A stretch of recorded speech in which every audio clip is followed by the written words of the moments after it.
the, some of the very big picture questions that the European Union has about how transitions to sustainable consumption lifestyles in Europe through to 2050, which is mirroring a number of their long scenarios on to a low carbon economy, so economy packages and others. What we have on the table is a number of suggestions about how the European economy and how European societies can reduce their natural resource consumption from a level of around 28 to 40,000 kilos per year per citizen, estimated at 8,000 kilos,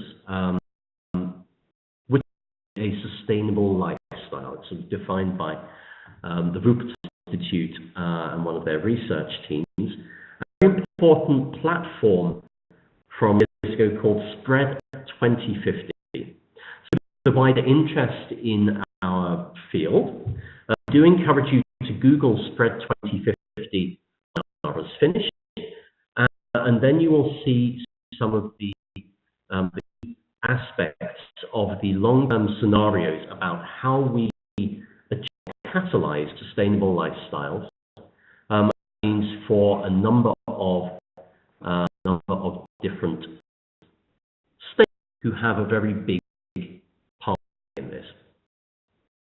Now, what's the key idea of the EU-InnovatE project? Well, in a nutshell, seeking to investigate the creative, innovative, and entrepreneurial roles of users in developing novel, sustainable products, services, and systems that start to move us at a more accelerated pace towards some scenarios for sustainable living in 2050.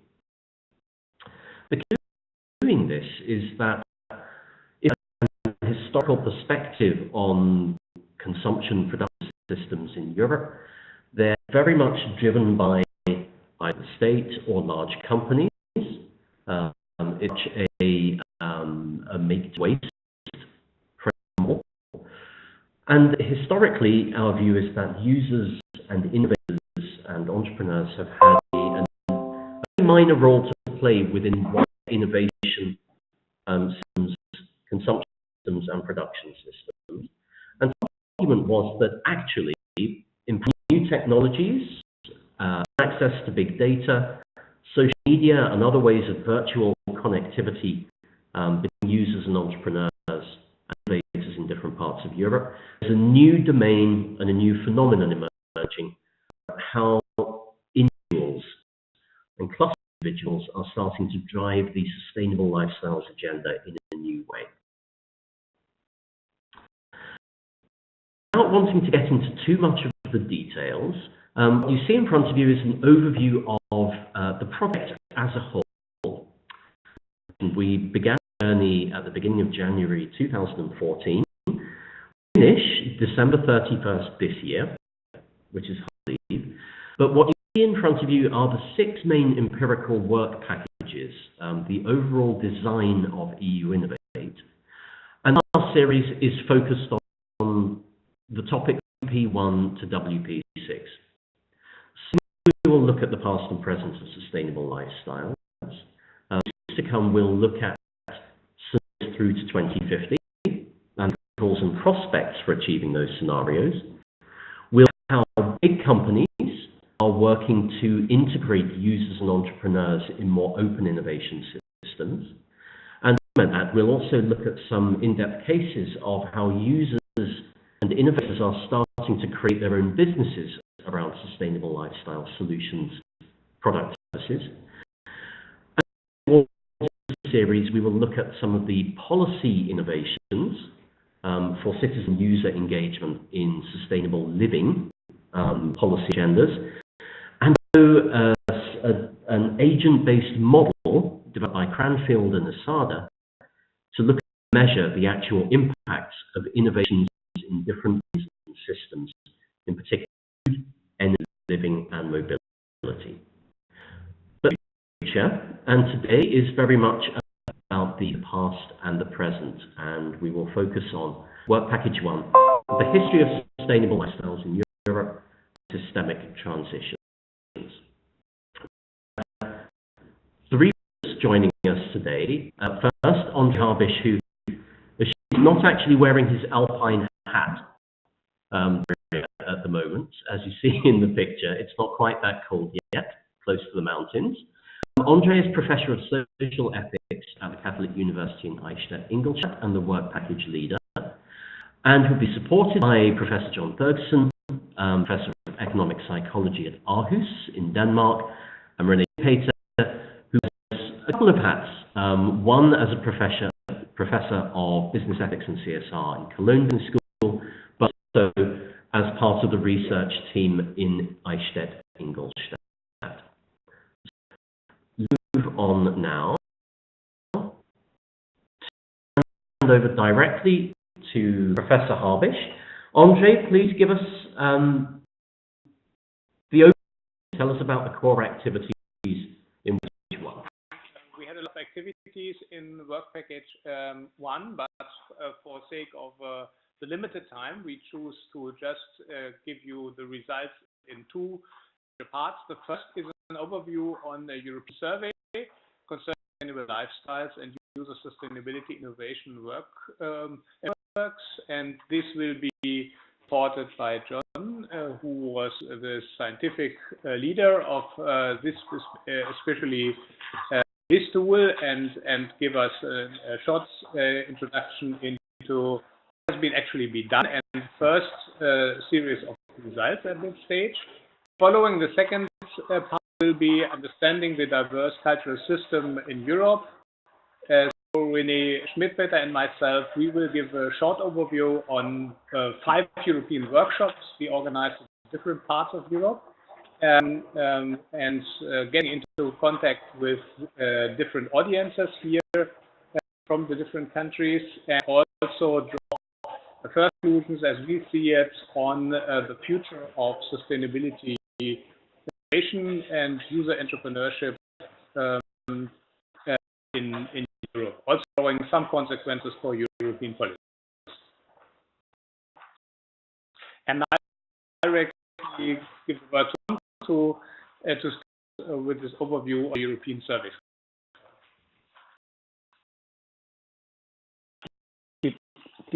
Yeah, switch on the microphone, I think. Yeah, we did a European lifestyles, and in the next, we can look at the slide. And what the big research in this part of the work package was in 10 European countries, lifestyle and sustainability, where through representative samples of adult population in each of these 10 European countries, approximately 1 people from each of the countries filled out our questionnaire. The questionnaire is focused on not in the we decided that we wanted to focus specifically on the lifestyles in each of the 3 domains: food, housing, and transportation. So these are the 3 areas of consumption that are shown in research to be responsible for the largest share of the average consumer's ecological footprint. We looked into the literature on domain-specific lifestyles and included in our questionnaire domain-specific lifestyles in each of these 3 areas: food, housing, and transportation. We had a well-validated instrument for the food area, but had to develop new instruments for the housing and transportation areas. You can see on this here, the people from each country were randomly assigned to fill out the questionnaire for each of the 3 domains. So we had about 335 responses or people filling out questionnaires for each of these 3 domains. Let's look at the slide.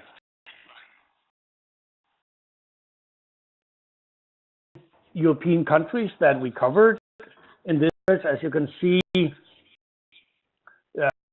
cover share of Europe. We took a departure in an overview of Europe, like a of 5 regions, still north, south, east, and west. We chose 2 countries from each of these regions in order to get comprehensive coverage of the whole without making certain all the countries. 2 countries from each area in order to be able to validate if there were, like, similarities between these countries. The each of the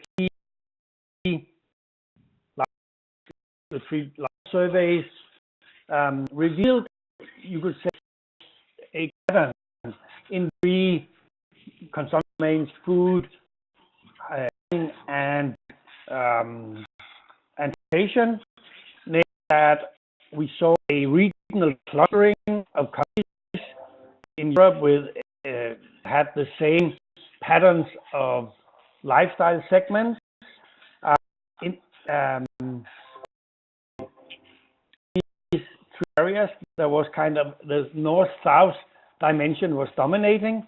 So in each of the 3 domains, there was a region representing Denmark, Finland.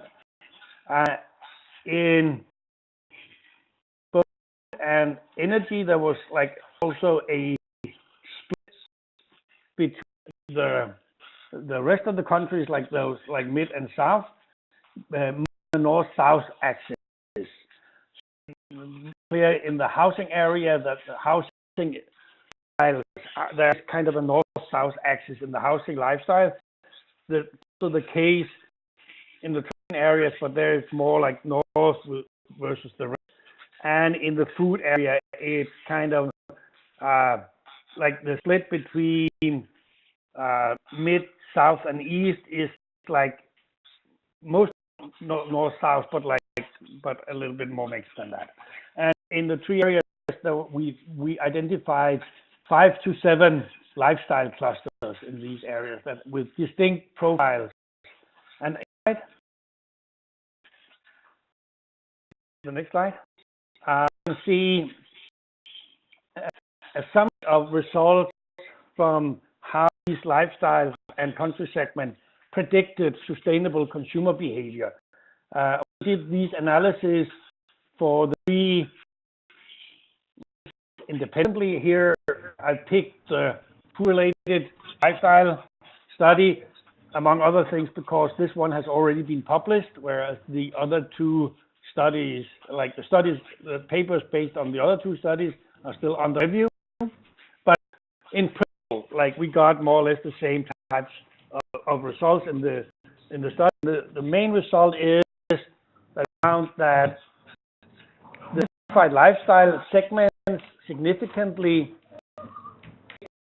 the sustainability of consumer behavior in each of the 3 areas. Also, and not the innovations of consumers with regard to sustainable consumption in that particular domain. In some of the areas, there was additional effect of country of origin when controlling for lifestyle, or the country region moderated the impact of lifestyle on the sustainability of consumption. These were kind of caveats. Like, basically, we found that there was a clear and significant relationship between life and the sustainability of consumption. Next slide, please. So, like, this is kind of what I've summarized here for the food-related lifestyle areas that our instruments, and that's only true for the food area, that it's possible to empirically identify distinct cross-country segments of consumers with different lifestyles, domain-specific lifestyles. These are linked to geography, like historic, and geography is, of course, reflects both historical traditions, also climate. Like, of course, for instance, for housing, climate is important. Also for food, like, which areas of years can you get local food and stuff like that. For transportation, it's more historical, I would say. And also, we found that especially consumers' openness to new environmentally friendly products in the specific domains are strongly related to the domain-specific lifestyle. Next, give the word to Andrea and René about from now. Thank you. René, or did not work for technical reasons, then I give a short overview. Workshop areas. I mean, we had the results from the study with John just reported. Additionally, we had results from a database inquiry in which we're looking for research centers, policies, sustainability innovations on a product and process level, and put it all in a database in a multi-step process. And then we start this kind of workshop discussing with local audiences across Europe about user innovation, sustainability innovation, and in the different feedbacks and situations across the countries. And let's have the next slide.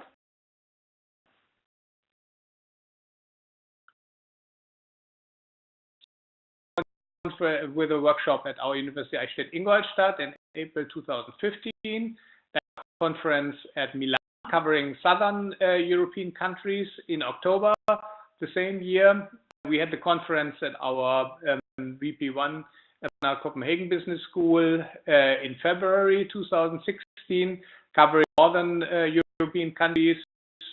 And subsequently, we went to London in the Forum for the Future, covered Western Europe in February 2016, and finally we have in the Lozmitsky Business School in Warsaw, covering Central European countries in March 2016. Next slide.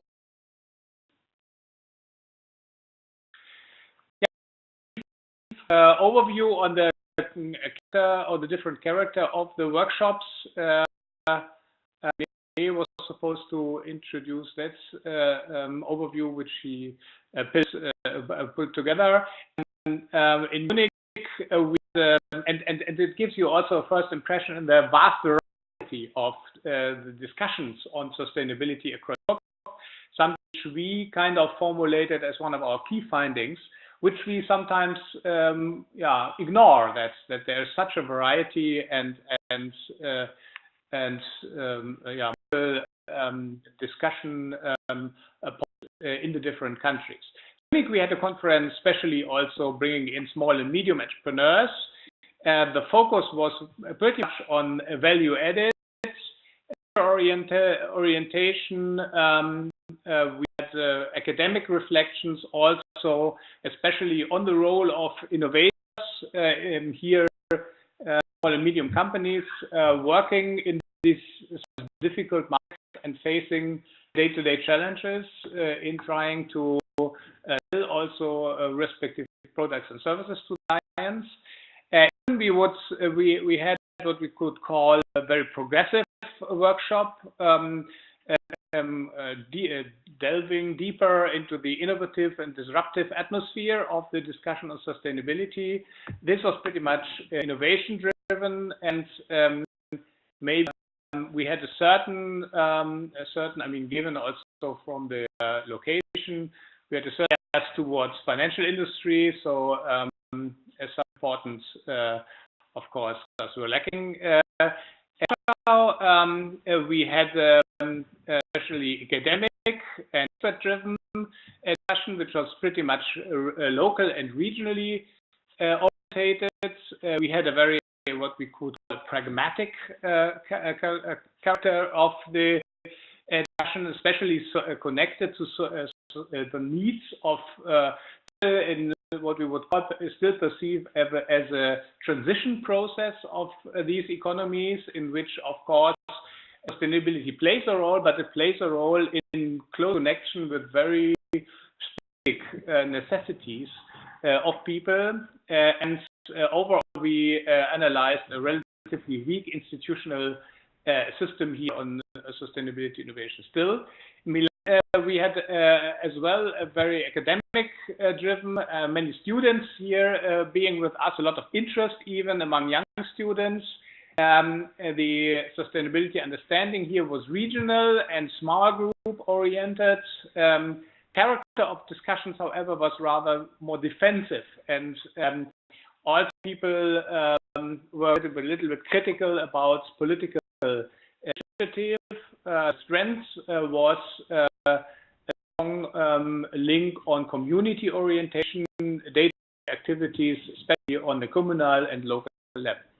And finally, in Copenhagen, we had what we would call an expert-driven discussion with a lot of questions about societal engineering, very comprehensive discussion, very political discussion, as highly reflected and integrated in the political logic, and also intellectual based, academically based. So this was first only in some such an overview on the multiplicity of our slide, please. So these our impressions. He kind of mapped the five-way model of citizenship engagement, and we here also on the paper of Van Verhees, which he contributed to the conceptual discussions in our work package, and he kind of elected further the model of the user entrepreneur, talking more about the citizen entrepreneurs, and states also with together with a very seminal paper of John Scott and Peter Kanga, that are different roles of engagements for sustainability. This includes the political sector, which of course creates frames the market, sets rules, and sets incentives. But it also includes engagement in the NGO, and especially also hotspots of social business, which matter and create transparency.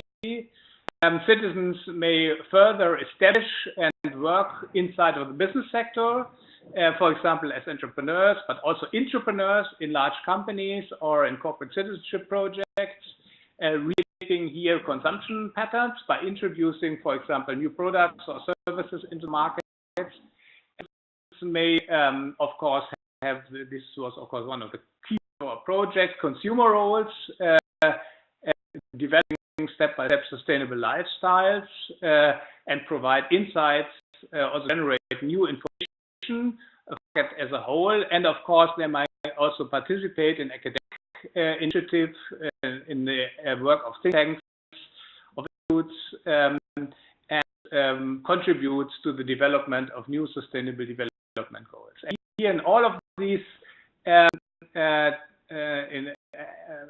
also hotspots, in which innovation becomes obvious, in which things are moving ahead towards a more sustainable lifestyle in Europe. Next slide, please.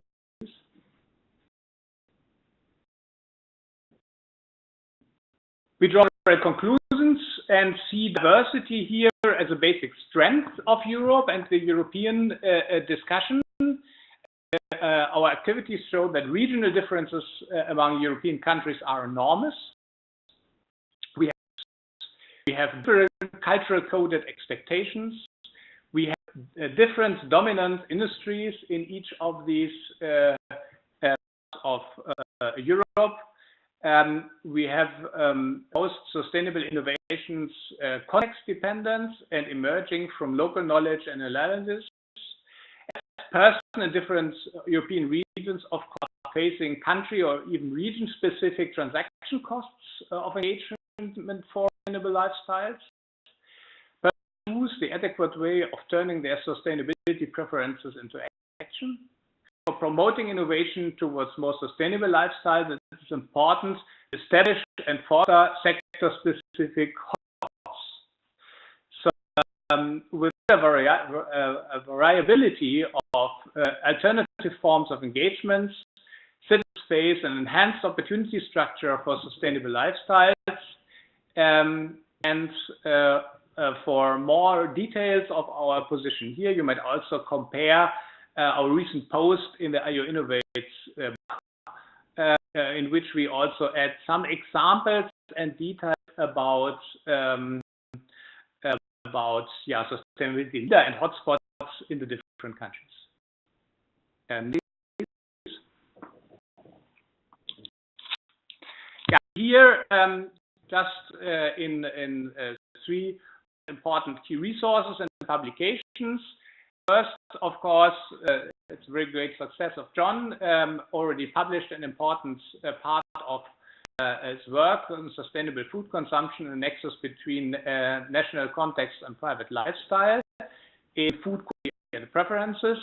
Then the paper which I already mentioned of Johan Scott and Kanga and Berbong, the roles of users in shaping transitions to new energy systems appeared in Nature Energy.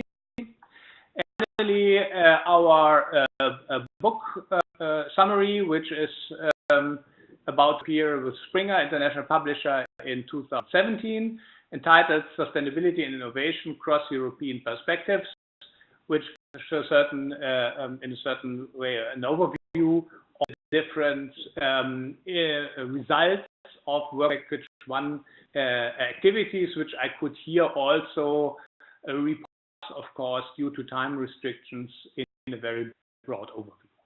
Next slide, please.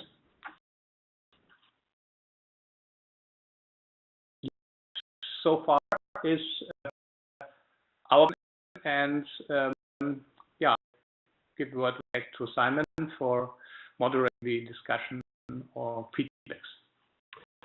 John, thank you very much for that. And obviously, it's a little in some regards to ask you to try and synthesize almost 3 years of pretty intensive work into 2 minutes. But I hope that's at least given an illustration of the breadth of work, and certainly some of the foundational pieces in the work package that you've been leading in the last 30+ months. And link to the website you participants will see at the end of the presentation, but other deliverables and other reports which can be sourced through the main project website. But it's not really my role to talk endlessly at this juncture, but to give to those who are kind enough to join us an opportunity to make any comments or to raise any specific questions about the presentation, either on or for Andre. You can, of course, scroll back through the slide deck if there are particular points that people want to pick up on. Again, you have the opportunity to click on the little hand button or to type in a chat comment if there's something that you would like to ask. So, virtual floor and see whether or not there's anybody who would like to or ask anything to John and Andre.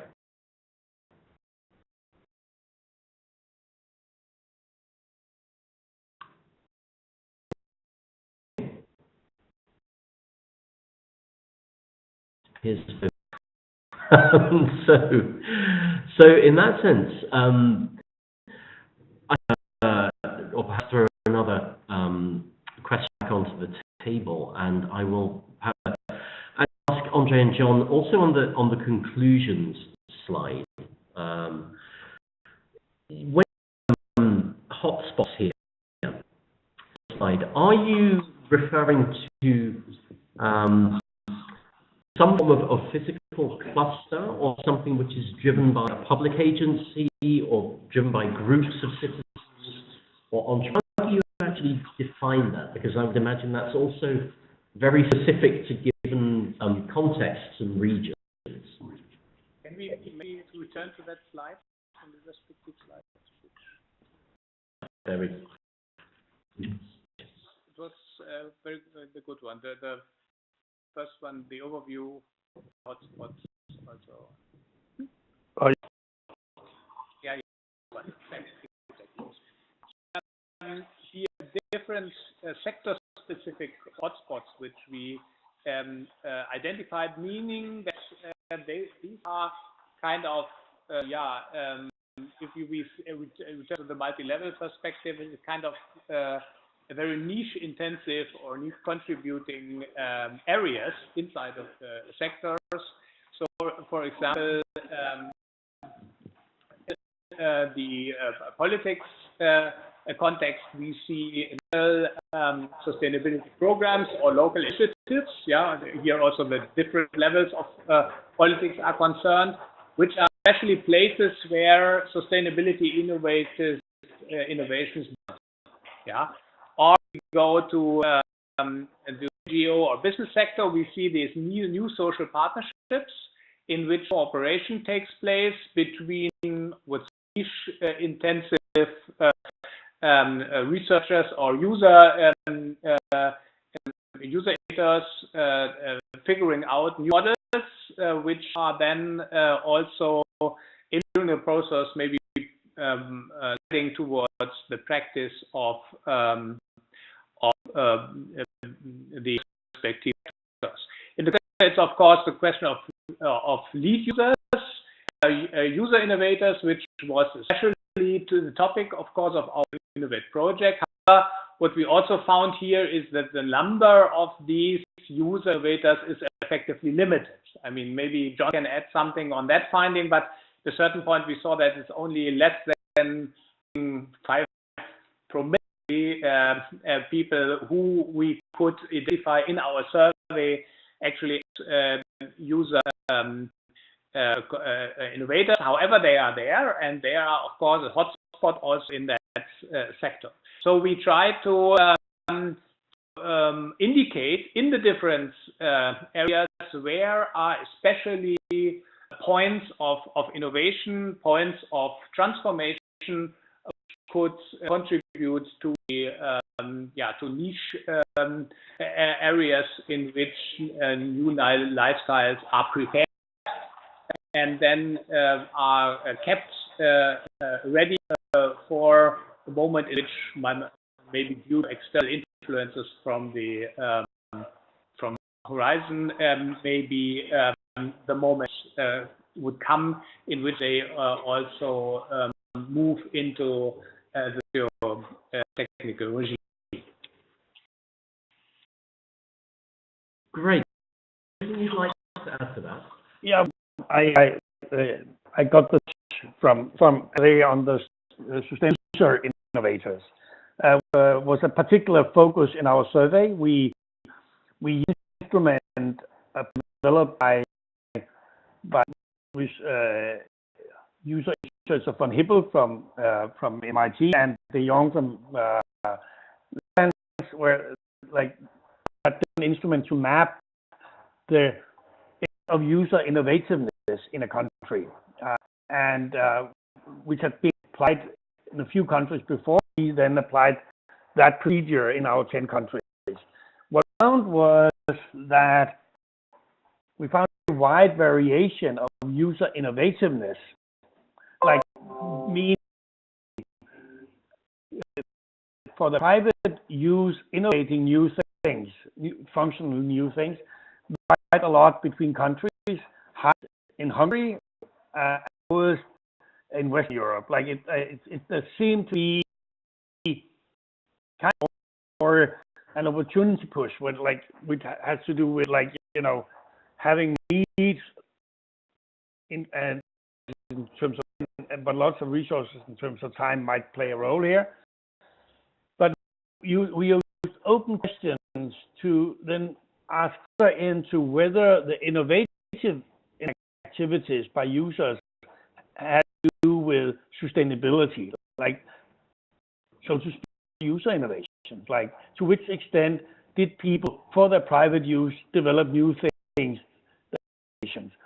And we actually found literally a couple and a handful in each of the 10 countries. No more than 3 to 4 in any country. So they refer to as less than 5 per mil.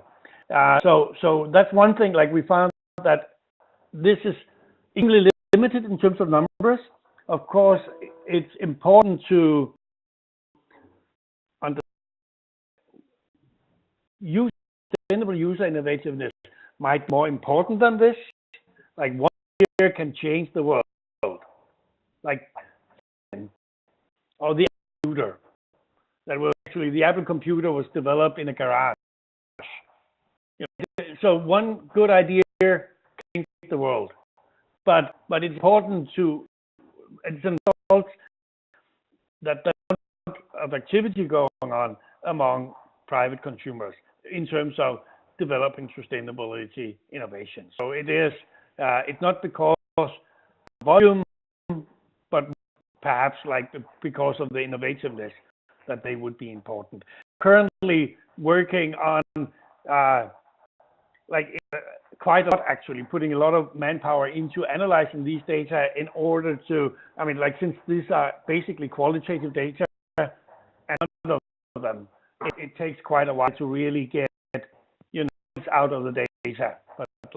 But we're not, I hope we will be ready to report in the next couple of months, perhaps not before the final conference, but at least before the year. We have active collaboration with Young about discussing our results and so on, like, in order to draw on their knowledge in the area. But a very interesting result under circumstances, but of course not easy to report. This challenge is finding the good examples. Yeah. In the proverbial haystack. It could be, yeah. So let's see if we have any comments or questions coming through from participants. Just check with my colleague Marco. It doesn't appear as though we do. In that case, let me actually ask either Andre or John to perhaps on important conceptual aspects of the work that you've been doing and align with the multi-level perspective. Right? This was one of the what we felt was the unique design elements of the overall project. That rather than simply look at these kinds of isolated granular examples of innovations and niches, would need to be put in the context of systemic transitions and change. So, it's always to know whether or not the audience actually has an in-depth knowledge of the MLP, Frank Gales and Johan Scott, but one or both of you could share comments on how being part of the framing of the work that you've been doing and trying to gather this robust evidence base about innovations and then put it in the context of a bit of change. Yeah, the multi-level perspective as it is developed at the Technical University of Eindhoven in the Netherlands, by Frank Giels and Johan Scott and others. I mean, it's a very interesting, intriguing process perspective on how innovations which started on a niche level, however, following a series of developments, step replace certain other technologies or main technologies in society and become mainstream. And this inspired our work in Work Package 1 right from the beginning. I mean, it's inspired also our work, for example, in England. So I already several master theses work on different aspects here in that context. And this also inspired our search here. Okay, where could these, for example, to which one would be the hotspots, yeah, which kind of contribute to these niches? Where could they be? And they are definitely not only in civil society or small cycles of youth, but they are, of course, also in innovative business coalitions. There are also NGOs contributing to these niches and so on. The paper of John Scout and Verbank and Cash we already cited, and we had mentioned in our kind of extends perspective because the perspective of user innovation, which started and said, okay, for that process of niche sustainability innovation becoming mainstream, yeah, these becoming part of the mainstream, very important that individuals not only play a role as a user, yeah, but they also play a role, for example, as a consumer citizen, yeah, influencing the political landscape or even the public discussion in the country. They also influence by connecting people, creating an infrastructure, a network, a social capital of an innovative framework inside of the society. They may also be user legitimator in the sense that they create a culture or contribute to creating culture, which is then supporting that transition process. So I think that this is one important result of our work, of our conceptual work, in which has been done, which we did not mention here so much in the review, but which has been done right from the beginning of Work Package 1. Several conceptual papers have been contributed. Also to dig deeper into the role of the individual in that process, and the paper of John also makes clear that at different stages of that process, users may contribute in a different way. Yeah, here with that paper, which I also recommend very much to read, I see here really new roads of research, yeah, which can be translated in the future into more and innovative empirical research strategies as well.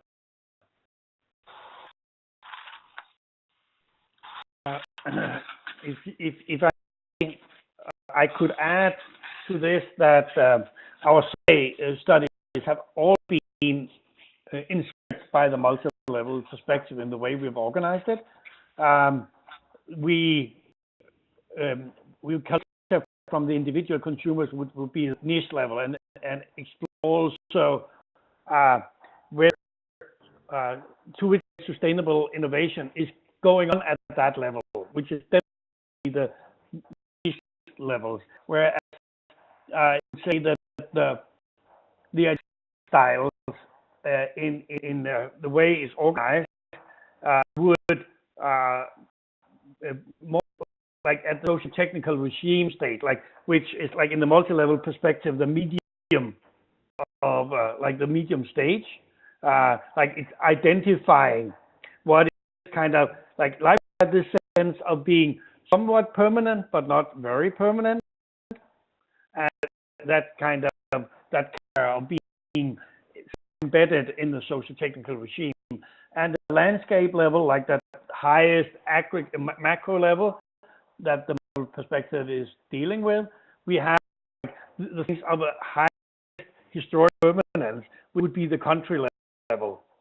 We applied in our analysis of lifestyle also a multi-level later analysis, which embedded the lifestyle analysis at the country level and identified whether, like, to which extent, you know, levels are determining the lifestyles.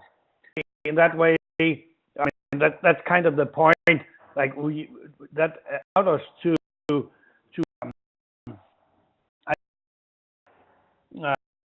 cultural or pan-European styles at a regional basis, with to a extent reflection of shared historical roots of these countries, and therefore more dominant cultural influences and historical influences.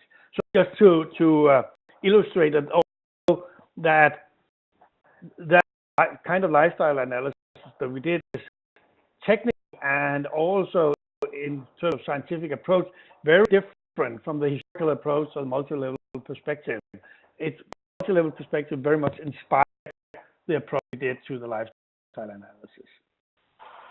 Great. I think this is actually one of the more challenging but also interesting dimensions of the EU-InnovatE project as a whole. It's really trying to get away from that microcosmic exploration that goes on in the niche and the grassroots, and trying to put it in the big context. And of course, as we know, for European policymakers, trying to get a one-size-fits-all approach to and accelerate different lifestyle choices of 500 million citizens is a significant headache. But I think it's very important to build on the insights that are coming out of your and the other partners in the first work package, the cultural dimensions and the specificity in terms of context that needs to be taken into consideration by who perhaps are responsible for trying to chart new directions and trajectories, and that's in particular at a regional or a national level. Our time together is almost up. We are 2 minutes from the scheduled end of the webinar. Time is when we have fun, I find. And so just wanted to pass a couple of closing comments. First of all, to just signal that with the final few weeks of the scientific work and the synthesis and the final deliverables that different partners in our consortium are preparing, we bring this all together at a final conference in Brussels, Tuesday, November the 22nd, to which everybody is welcome, conference fees, and a dialogue-driven exploration of ways in which we can accelerate sustainability, entrepreneurship, user innovation, and lifestyles in Europe. But in particular, looking at this citizen and user dimension as one of the potential lists for more impact and progress at the European level. I'm just looking to Mark. I think there's maybe one more slide.